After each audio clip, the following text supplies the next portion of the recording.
Hello everyone, welcome है आप लोगों का फिर से एक न्यू लेक्चर में, जिसमें हम लोग क्या करेंगे। आप लोग जैसे सी प्रोग्रामिंग पढ़ रहे थे, उसका एक सीरीज चल रहा था हम लोग का।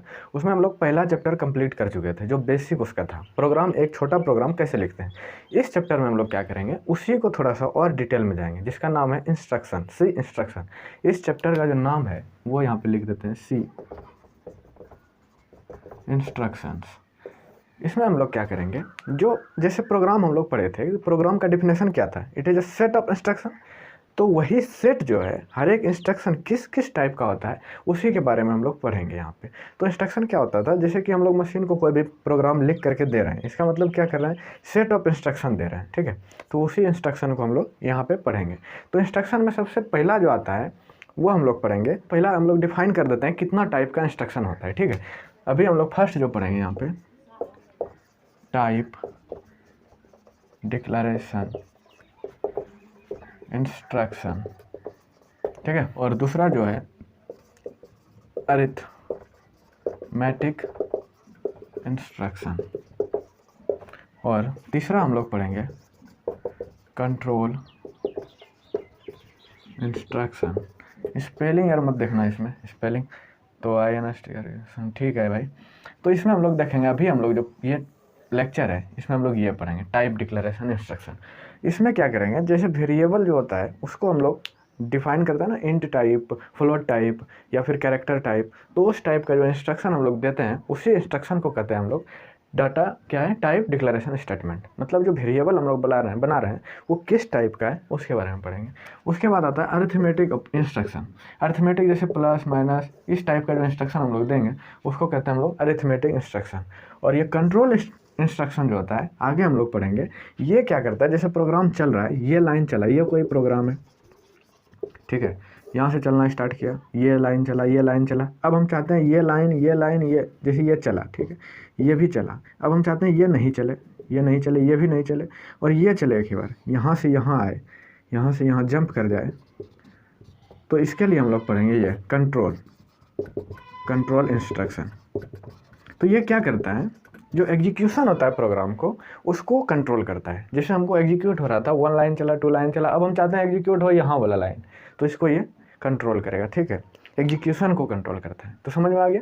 तो बट अभी हम लोग इसको सिर्फ देखेंगे, ठीक है। तो इन दोनों को मिटा देते हैं यहाँ पे, और ये फर्स्ट वाला हम लोग देखते हैं, डिस्कस करते हैं क्या होता है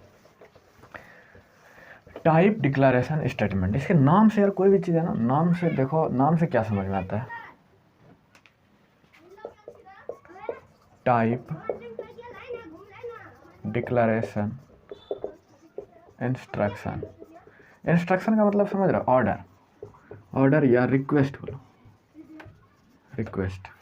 डिक्लेरेशन मतलब डिफाइन करता है क्या, किस टाइप का है, और टाइप मतलब किस, कौन सा। जैसे हम लोग देखते हैं ना, इंटीजर टाइप, फ्लोट टाइप और कैरेक्टर टाइप, इस तरह से लिखते हैं ना। तो ये किस टाइप का है इंस्ट्रक्शन, वो यहाँ पे हम लोग पढ़ेंगे, ठीक है। समझ में आ गया सबको। जैसे एक एग्जांपल हम लोग लेते हैं इसका, इसी में देख लेते हैं भाई। जैसे हम लोग इंटीजर टाइप में ले लिए, कुछ भी i इज इक्वल टू ले लिए 20 और j इज इक्वल ले लिए 25। और फ्लोट में बताओ यार, कुछ भी i j क्या ले लेते हैं 2.5 और के l बना लेते हैं इसको 1.6। कैरेक्टर में कुछ भी ले लेते हैं, किसी का नाम ले लो यार, जैसे सेम कर दिए, कुछ भी नाम, सिंपल कर दिए, इस टाइप कैरेक्टर होता है। अब ये जो अभी हम इसको इनिशियलाइज नहीं करते हैं, आई और जे कर लेते हैं, ठीक है, आई जे इनिशियलाइज नहीं करते हैं। इनिशियलाइज करने के लिए हम इस पर अलग से डिस्कस करते हैं, ठीक है। ये हम लोग, इससे क्या समझ में आता है, हम लोग यहाँ पे टाइप डिक्लेरेशन इंस्ट्रक्शन लगा दिए, टाइप डिक्लेयर कर दिए किस टाइप का होने वाला है। जैसे आई और जे है वो किस टाइप का है, इंटीजर टाइप का है। के और एल है वो किस टाइप का है, फ्लोट टाइप का वेरिएबल है। तो ये हम लोग सीख लिए। अब इसमें देखते हैं इनिशियलाइजेशन कैसे करते हैं। जैसे आई का वैल्यू हमको अगर पहले से पता है तो हम पहले ही डिक्लेयर कर देते हैं, क्यों हम उसको ढोते चले नीचे तक। और कीबोर्ड से अगर नहीं देने का है तो फिर हम पहले से ही डिक्लेयर कर देते हैं, है ना। तो उसके लिए हम लोग पढ़ते हैं, तो चलिए वो करते हैं। यहाँ पे नीचे जगह है तो यहीं पे कर लेते हैं, ठीक है। तो इनिशियलाइजेशन पढ़ते हैं हम लोग। हाँ, एक और बात यहाँ पे छूट गया था, ये जो टाइप डिक्लेरेशन स्टेटमेंट होता है उसको हम लोग कहाँ लिखते हैं, मेन फंक्शन के जस्ट बाद। जैसे ये मेन फंक्शन है, इसके जस्ट बाद इसमें लिखाएगा, ठीक है, इसमें लिखाएगा मेन फंक्शन के जस्ट बाद। उसके बाद हम लोग पढ़ते हैं इनिशियलाइजेशन। इनिशियलाइजेशन कैसे करते हैं, जैसे ऐसे भी हम लोग कर देते हैं। मेन फंक्शन है यहाँ पे ये मेन फंक्शन है, और यहाँ पे लिख दिया इंट, और यहीं पे लिख दिया हम लोग 10, और लिख दिया यहाँ पे 25। आई इज इक्वल टू है ना भाई, आई इज इक्वल टू लिख दिया, और जे इज इक्वल टू 25। तो ऐसे भी इनिशियलाइज कर सकते हैं, बट कभी कभी क्या होता है, ऑर्डर भी इम्पोर्टेंट हो जाता है। यहाँ पे देखो यार, इसको ऐसे भी लिख सकते हैं, और इंट में लिख सकते हैं जे इज इक्वल टू 25 और I is equal to 10।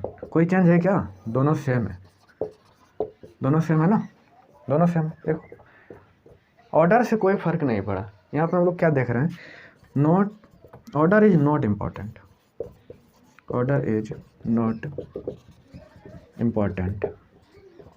But अभी देखते हैं सेकंड केस में ऑर्डर कैसे इम्पोर्टेंट होता है। ये एक केस हो गया, बी हम लोग देखते हैं अभी।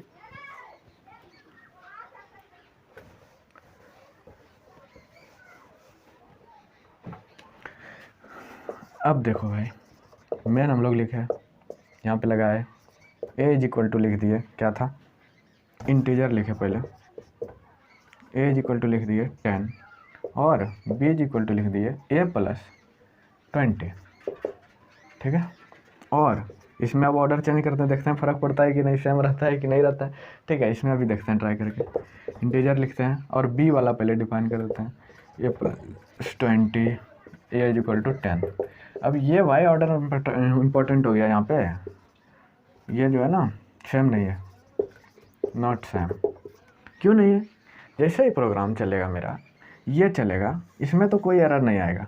ए डिफाइन है 10, अब ये चला तो बी इज इक्वल टू, ए तो हमको पता है 10, ये पूरा कैलकुलेट हो जाएगा। बट जैसे यहाँ पे आएगा, अगर इसके जगह पे ये लाइन लिख दिए तो बी इज इक्वल टू, बोलेगा बी तो ठीक है, चलो एक वेरिएबल है इंटीजर टाइप का, ए प्लस 20। अब ए हमको पता ही नहीं है पहले से, ये पता है क्या, ये तो हम नहीं बताए ऊपर में कहीं, ये तो मेरा बाद में है, ठीक है जैसे होता है ना, मान लो कोई आदमी का एक एग्जाम्पल दे देते हैं, कोई आदमी मरने वाला है, अब कोई दवाई लेके आ रहा है, ठीक है, आदमी मर गया, फिर दवाई खिलाने से क्या फ़ायदा है।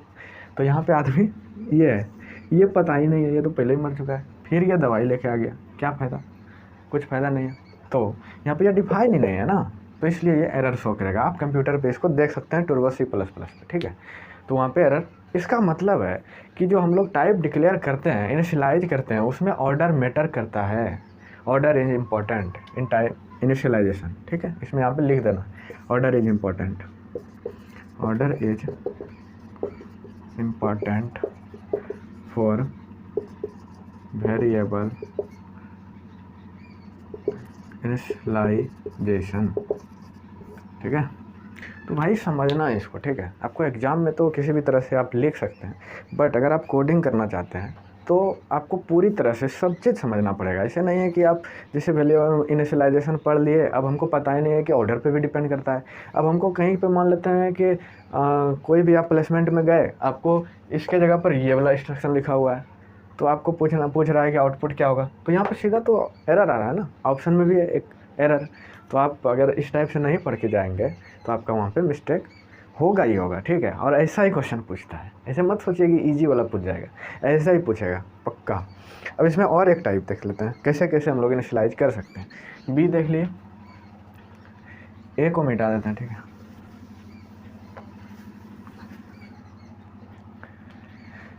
अब हम लोग ऐसे भी एक इनिशियलाइज कर सकते हैं, जैसे ये मेन है फंक्शन है। अब यहाँ पे हम लोग इंटीजर लिख दिए, ए इज इक्वल टू, ए से लिख देते हैं ABCD।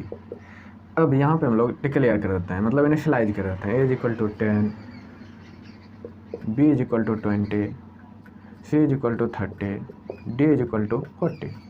ऐसे भी हम लोग डिक्लेयर कर सकते हैं, ये भी राइट वे है, ठीक है। ऐसे भी हम लोग कर सकते हैं।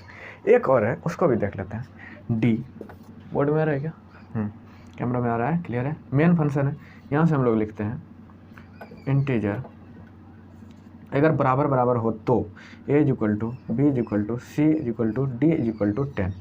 अगर बराबर हो तो हम लोग ऐसे लिख सकते हैं, अगर सारा डेटा बराबर हो तो ये यार बहुत इंपॉर्टेंट है, इसको समझ के चलना है पूरी तरह से। एक बार मैं फिर से समझा देता हूँ, ठीक है।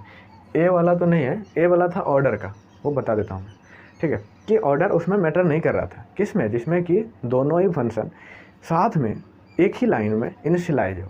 अगर वेरिएबल के रूप में हो तो ऑर्डर मैटर करता है। जैसे यहाँ पे ये ए इक्वल टू है 10, B equal to, A variable अभी आ गया यहाँ पे, और वेरिएबल क्या है? पहले से डिफाइन है, इनिशियलाइज है ना, तो ये यहाँ पे एरर शो नहीं करेगा।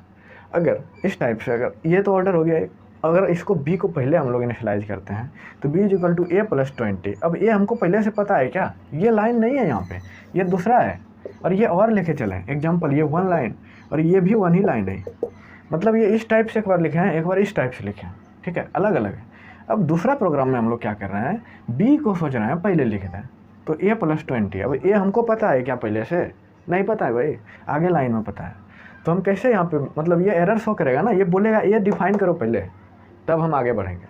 अब ये तो हमको पता ही नहीं है, तो ये यहाँ पे हमको एरर शो करेगा, इसको समझना है भाई। अब अगर डिफरेंट हो, सब इंटीजर हो, तो इस टाइप से भी हम लोग डिक्लेयर कर सकते हैं, इनिशियलाइज कर सकते हैं।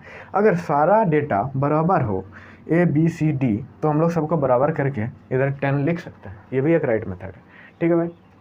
आई होप आप लोगों को समझ में आया होगा। और सी का जो ये लेक्चर चल रहा है इंस्ट्रक्शन का, इसमें हम लोग पूरा पढ़ेंगे, और उसके बाद हम लोग जो कंट्रोल वाला इंस्ट्रक्शन होता है उसके बारे में डीप थोड़ा पढ़ेंगे। अभी हम लोग का बाकी अर्थमेटिक इंस्ट्रक्शन और कंट्रोल इंस्ट्रक्शन क्या होता है, कंट्रोल के बारे में हम लोग दूसरा चैप्टर में पढ़ेंगे। पहले अर्थमेटिक पढ़ेंगे, अर्थमेटिक बहुत इंपॉर्टेंट है, प्लेसमेंट में उससे बहुत ही ज़्यादा क्वेश्चन आता है। कहाँ से आता है भाई? जोड़ घटाव गुना भाग ऐसे करके आपको एक इंस्ट्रक्शन दिया हुआ रहेगा, आपसे आउटपुट पूछेगा। अगर आपको उसका प्रेसिडेंस रूल नहीं पता है तो आपका गलत होगा क्या? बहुत 100% गलत होगा। ऐसा कोई केस नहीं होगा जिसमें आपसे मिस्टेक नहीं होगा, ठीक है। तो arithmetic instruction is very important. तो अगला क्लास में हम लोग उसी को डिस्कस करेंगे। आप लोग चैनल पे अगर नए हैं तो चैनल को सब्सक्राइब करिए और लाइक करिए। जो भी आपका दोस्त है, अगर वो 3rd ईयर 4th ईयर में आए और प्लेसमेंट की तैयारी कर रहा है तो उसको आप शेयर भी कर सकते हैं, ठीक है। तो ठीक है भाई, अगला लेक्चर में मिलते हैं हम लोग। Thank you for watching.